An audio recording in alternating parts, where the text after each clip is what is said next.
trik biar lebih gampang lulus bootcamp programming. Tips gue ini nggak cuman buat di bootcamp doang sih, tapi mungkin buat di perkuliahan atau mungkin yang masih bingung mau ngambil jurusan apa. Tapi di sini gue pengen ngebahas di bootcamp programming aja sih.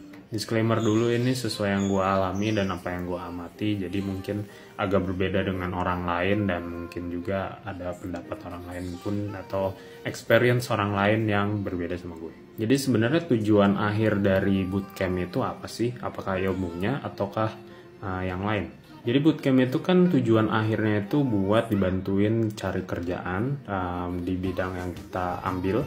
Dan juga mungkin kalau ada sertifikat di akhirnya kita bakal dapat sertifikat gitu kan. Dan of course sertifikat ini buat ngebantu kita dapat pekerjaan nantinya.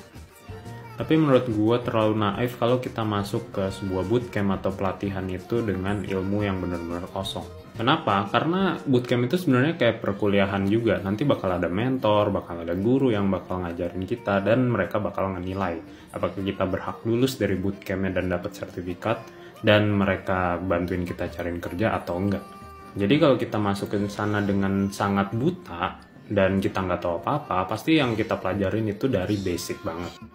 Dan harusnya sih yang basic-basic ini bisa dipelajarin oleh kita sendiri gitu. Secara kayak misalnya kita cari aja di Google cara membuat website atau how to make a website. Itu udah banyak tutorial basic banget gimana caranya kita bisa mulai membuat website. Nah, biasanya kan bootcamp sama pelatihan-pelatihan gitu ada silabusnya atau dari testimoni orang lain itu kan pasti kasih tahu apa aja yang mereka pelajarin. Yaitu kita bisa ambil dan kita bisa pelajarin sendiri dulu untuk basic-basicnya. Jadi kalau kita udah tahu basicnya, itu kita pas masuk ke bootcamp atau ke pelatihan, itu kita dengan gampangnya bisa ngelewatin minimal 50% dari si materi bootcampnya itu.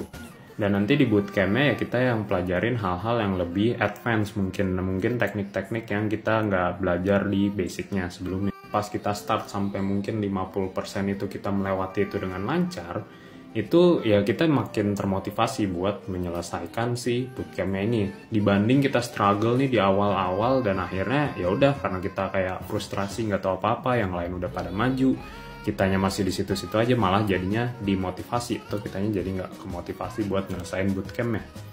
Daripada waktu kita sia-sia dan uang kita udah habisin berjuta-juta tapi akhirnya kita nggak lolos, ya mending kita belajar basicnya dulu buat menambah persentase atau chance kita lolos dan dibantuin oleh si bootcamp ini.